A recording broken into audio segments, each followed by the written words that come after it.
adhered to a core philosophies of offering quality products, striving for transparency and fairness, and providing customer service with integrity.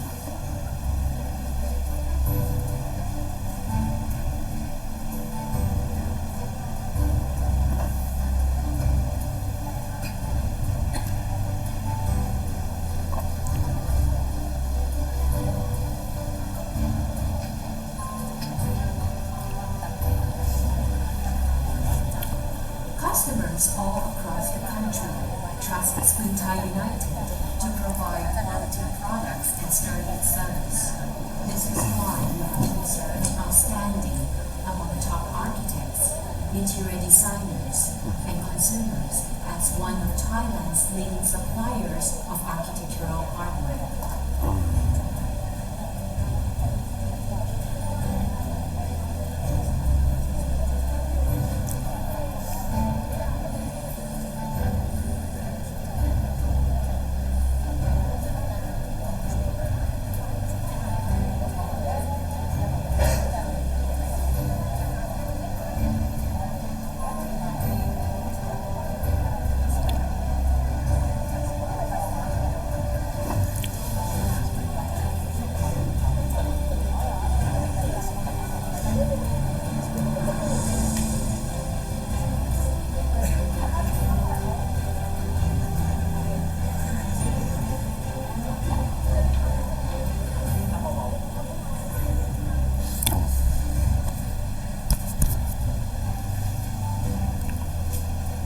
Choose quality. Choose Spoon Thai United.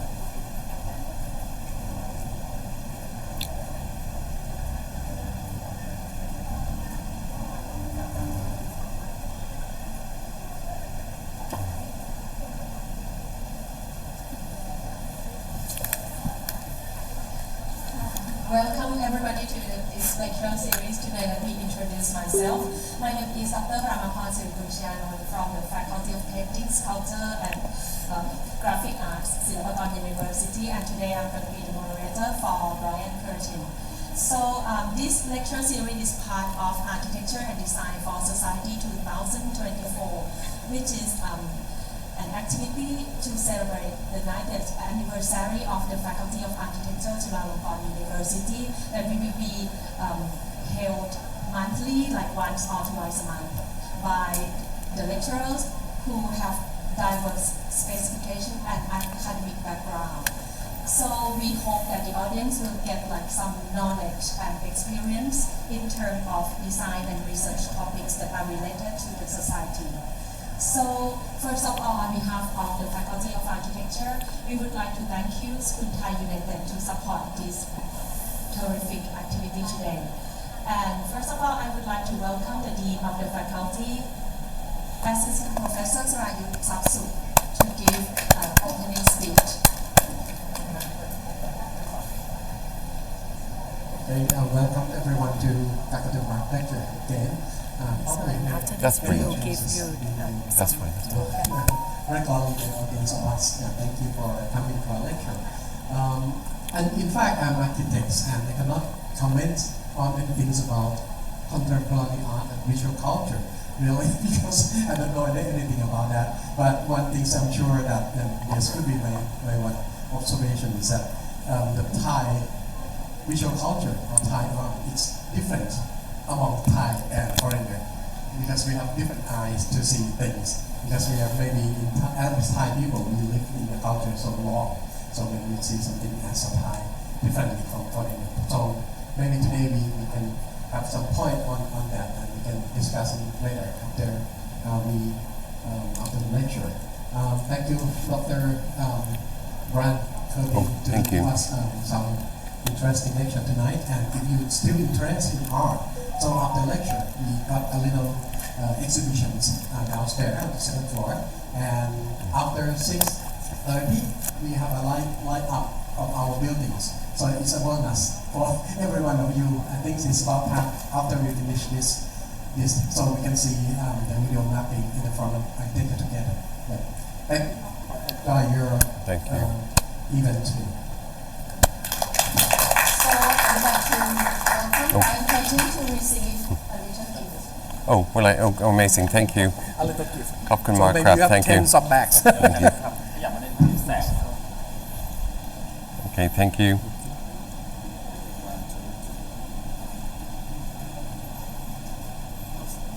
Okay, thank you. amazing. Thank you. Amazing.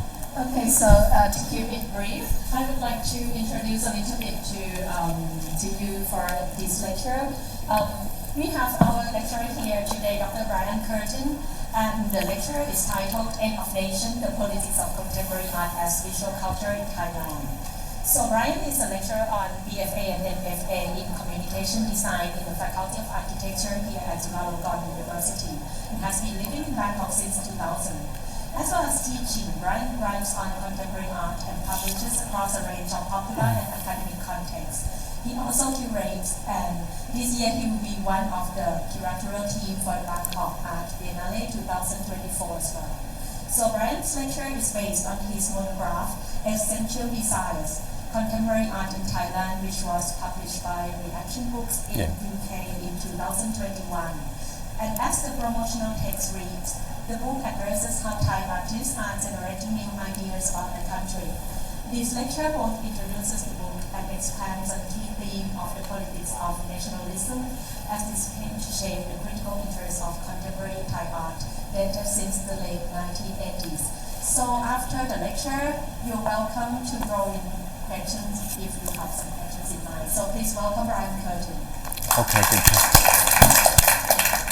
Okay, it's good. You can sit over there. Actually, can everyone hear me?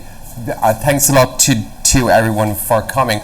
I'm not sure how the lecture is going to pan out, actually, because some of it is quite dense. Let me see. I have got a script and notes. How do I work? Let me just check if I can work this first. Okay. So first of all, it's actually to promote the book. So please go out and buy it because nobody else is. It hasn't. The sales have not been skyrocketing, which also we can talk about is what exactly that's an interesting point as well that could be discussed, is really what interest would Thai art, contemporary art in Thailand, what interest would contemporary Thai art hold for the rest of the world? Why would anyone be interested in it? And furthermore, what can we actually say about it? Now, I'm not really sure. The book itself, I'll just give a quick brief intro to it, is just a basic survey. So it surveys all the major artists in and from Thailand since the 90s to recently, and the late 80s, as we know. The late 80s is really dated as the beginning of contemporary art, when around the end of the modern period. As I kept on pointing out, one of the reasons I think the book was commissioned is because actually two of the most well-known artists in the world happen to be Thai, Apichapong Wirasattukul and Virgrid Tiravanat. So their work is very well known, but it's not always understood in a type of as Thai. It's not understood in a Thai context. I'm going to have to stick to my script. So there's different things to say. Now I'm going to begin a bit. That's a sort of question. I want to keep the talk as loose and informal as possible. And by the way, I forgot to thank everyone for inviting me to give the first lecture of architecture and design, which this is very loosely related to. Another point is that it would be a good introduction to contemporary art in Thailand, which again, I don't think it's commonly well known, or there isn't a large engagement with it. That's not really to do with the work, it's also to do with what's written about it and how it circulates, which is also partly addressed in the book. Now I think I'm all over the place, so thanks again for offering me. So hopefully you will get something out of it that is comparable or applicable to your own disciplines, which is why I tried to link contemporary art as visual culture and visual culture as more of a sort of general field, as more of raises questions about aesthetics and the analysis of aesthetics, which a lot of Thai artists suffered from a lack of that analysis.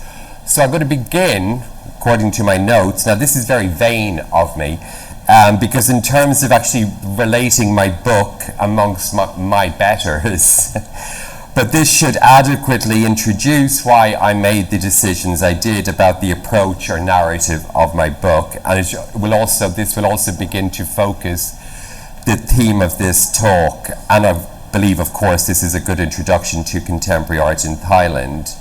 This is also a point of comparison between Thailand and our neighbours. I've been teaching for years. I can ask you students to put up your hands and say, tell me what you know about Cambodia, or tell me what you know about Vietnam. And then you can ask me, what do I know about France, Germany, and blah, blah, blah. So in return. But that leads us into a point, which is the point that I want to make. Firstly, I'm going to introduce these two amazing books, which were published around the same time as mine, and they're based in basically contemporary art in Vietnam and Cambodia. Return Engagements would have a greater emphasis on Cambodia, and certainly Pamela's book, The City in Time, has a much greater engagement of Vietnam. Now here, the Viet Le's Return Engagement looks at artists in Vietnam and Cambodia who were displaced because of the Vietnam War and other forms of national violence, but they returned later to their countries to establish international careers as artists. Now, Viet is interested in how the aim of the book is in how these artists complicate stereotypical views of the region by drawing on their awareness of trends encountered in largely the US, but also Europe to a degree. And these artists refuse to fit a strict category of Asian artist, and a strict sort of stereotypical category would be that Asian artists typically present views of war, trauma, etc. So the book looks at how basically artists from Cambodia and Vietnam push against this. Now, Pamela Corey's The City in Time is similar because she focuses on contemporary art's engagement with urban change and development, which is here. And these are places, I mean, the cities in Cambodia and Vietnam, these are places that saw colonialism, post-colonialism, communism, post-socialism. So that's an amazing question to ask, how would that affect urban form? That's a good design angle. And furthermore, how would artists, what have I done? Hang on, put that back on. And then furthermore, how would artists in turn, let me go back a slide, and back. And further, how in time, artists would address this. So in Pamela's term, artists are not representing any fixed notions of place, and they're unpacking the different and dynamic impact that these political systems, such as colonialism, post-colonialism, etc., have had on people's daily lives, people who lived in cities. So these are incredibly strong themes to talk about contemporary art. But the reason we draw this point of comparison is not simply because we're all part of Southeast Asia. It's more the question is, how would you write about contemporary art from a region like Southeast Asia, from a country like Thailand? How would you begin to approach that without writing about it through Western aesthetics, without writing it through European art history? Do we want to use European art history? Do we want to use Western aesthetics? Not really. So how would you begin to unpack this and contextualize it? So people often ask me then, like, Brian, why did you write the book the way you did? I mean, I have an answer. So my aim here, and I don't want to be contentious, so don't kill the messenger. My aim here is to basically raise the question of how contemporary art from Thailand can be represented or discussed. As I said, the comparison with Cambodia and Vietnam is not a question of proximity within Southeast Asia any more than you would write about Irish art in relation to French art, but rather the question of how to approach art that has been developed outside major cultural centres such as London, New York or Berlin. So I want you to, like, this a bit like a class or a symposium. I know the answer, but I'll throw it open to you. How would you? And furthermore, Thailand, lovely country, we don't have the histories of colonialism, we don't have the histories of, I won't go into details of wars, etc., that often are a sort of international lens. They're a means of identifying art from Cambodia, from Burma, on international art circuits, which Thailand always sits. Now I have the answer, it's what's in the book, it's what I wrote, but as to keep it a bit lively here, to throw the question back to you, I mean, how would you talk about art? Okay, so visual cultures, further to the various political meltdowns in Thailand of the last 2 decades, have been addressed by scholars. These include Rachel Harrison, which is the far one. Rachel Harrison is a scholar at the School of Oriental and African Studies in London. These include Rachel Harrison's account of cultural influences on protesters, which we all know from the famed Three Fingers salute taken from the film series The Hunger Games, to examples such as protesters distributing free tickets to a cinema screening of The Hunger Games in order to encourage recognition of an analogy to Thailand's then political situation. Okay, so this, and Claire Veal over here traced the centrality, the importance of aesthetics to the 2010, the 2010 street protests, which beyond the color-coded factions of red and yellow, created virtual anti-government collectives through internet platforms and graffiti that allowed for the challenging of of national narratives and also the avoidance of censorship. So if aesthetics are playing such an important role in people identifying as a collective group, pro or anti-government, then you might ask the question, which I have, with this in mind, there is a context. So people like Harrison, Claire Veal, there is a context. With this in mind, there is a context to ask about the role that contemporary Thai artists have played or play amidst the urgencies of the politics of the country. That is, given artists' primary engagement with aesthetics, it's the one thing artists do, how can their practices become implicated in politics? Now, this is not an overly speculative question in relation to the writings of Harrison and Veal, which I've just mentioned. This question, as we say, can be grounded, can be embedded, or comes from certain events and projects that have happened in Bangkok. This question can be raised around projects such as the Imagine Peace exhibition at the Bangkok Art and Culture Centre, BACC, which was organised in response to the deadly 2010 street protests. Now, the exhibition was widely criticised as incoherent and facile. It was saying nothing, it wasn't helping anyone. It was a sort of bullshitty, if I can say that word. It was thrown together. The sort of national political language, I think, as David Tay put it, and David Tay, I think, put it wrongly, but the political language in Thai art was just, it was a sort of mess. Now, that's actually not true. What the mess was the curating of the exhibition, because artists made work too quickly. They were asked to make work in response to these, urgent political problems. That was really the problem. It wasn't the work in itself. Because of the artworks, though this is a curatorial issue, as I've just said, because many of the artworks were already made in response to the theme, rather than assembling, rather than curating or bringing together artworks that offer insight into why not Thai politics arrived at this violent point in history. So we can ask, again, would artworks offer some insight into why Thai politics has arrived at this terrible and very violent point in history with the 2010 protests. Now, a second incident, which I've gone backwards, is, again, these are quite controversial. I'm not taking sides. In 2016, a group called Cultural Activists for Democracy, CAD, in Thailand distributed an open letter. We know what an open letter is, anyone can sign it, with hundreds of signatories.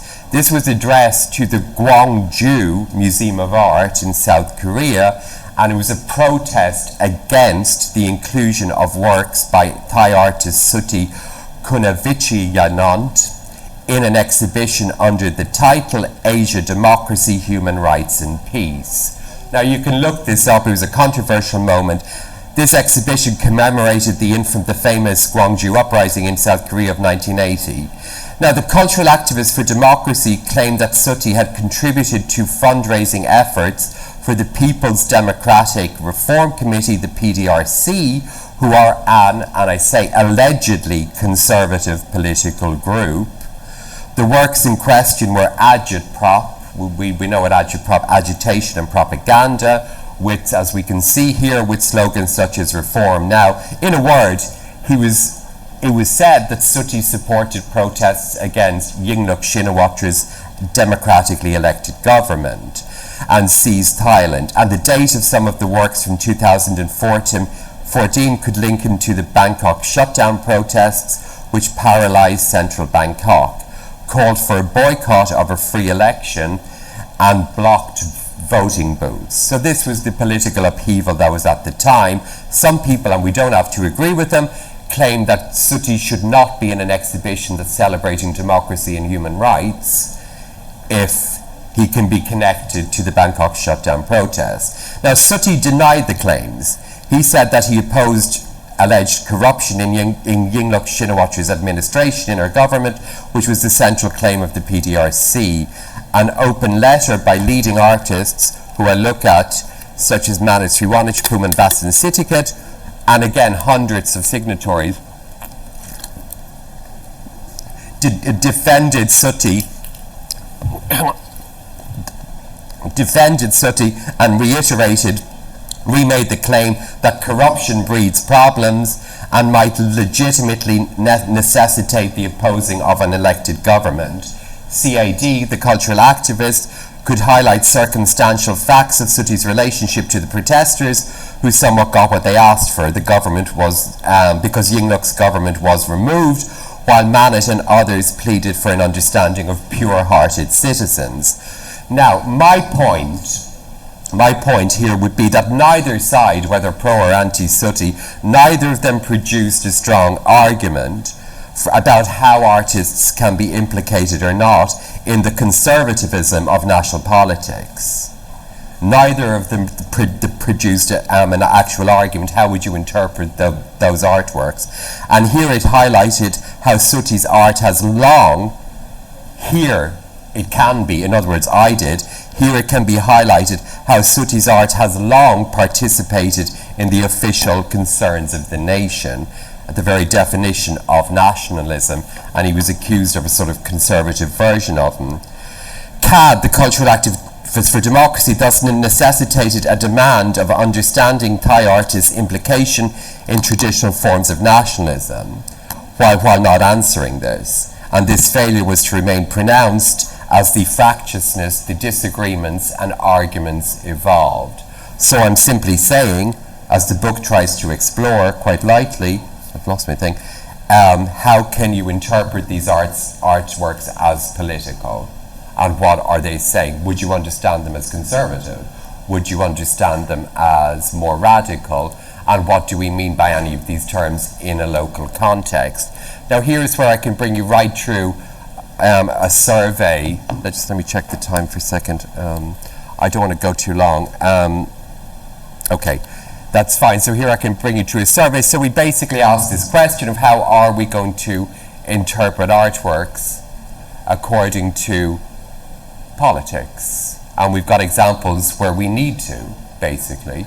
And we've got examples, what am I doing? And we've got examples where there is this primarily strong interest in Thailand of how meanings get mediated through aesthetics. Now, again, here we get a clear sense of the need to engage Thai artist practices firmly in national politics. How? In the example of Sooty, if we look at earlier works such as Siamese Breath Twins, which was made in response to the 1997, way before most of you were born, Asian financial crisis that began in Bangkok, we can see a color-coded reference to East and West, or West and East, white and yellow, and a distinct symbol of Thai in the twin form, in the famous Siamese twins. Made from silicone, the bodies can be inflated by public participation. And the implication is a question of a balancing act that can defy one being weak or disempowered against the other. Sooty has explained this as a matter of weighing so-called Western modern development against the traditional indigenous values of Siam and Thailand. As my book elaborates, this was the same argument that was being made by political elites. It was the same argument being made by the governments at the time, and one which can offer, can I say panacea, one that can offer, what does panacea mean? A sort of panacea, like a gentle cleansing of, or to a displacement of critical questions about, basically, the work is sort of displacing critical questions about the institutions and individuals complicit with the financial crash. Or we can note the appeal to an idealized past, the old Siam of, I don't want to be controversial, of tradition, indigenous values, really displaces critical questions about where we are now and why this happened and how we can deal with it. It's a similar argument that was being made by the government at the time, the government that welcomed in international corporations, etc. So it sounds a bit sort of critical or bitchy even, but I don't really want to be. It's just we're trying to read the artworks. Manus Sriwanishpum also addressed the specific context. Now, this is a period, most of you are really young.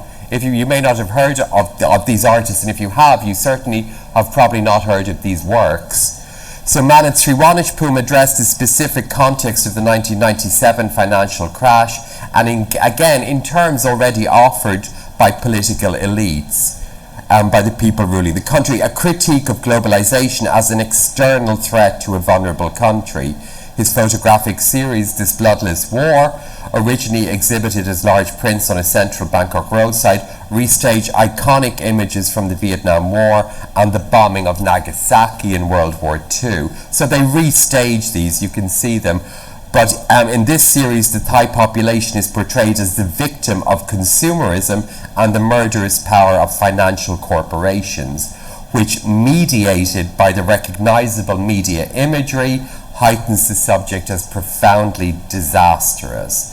An irony is present here, though, however, in that Manet's critique of globalization nevertheless shapes the country in stereotypical terms. The sensational and somewhat cliched view of a Southeast Asian nation, typically the victim of greater powers and not reflecting how problems evolved within, or any insight about how famous documentary photography of the histories of the region can promote violent spectacle and misunderstanding.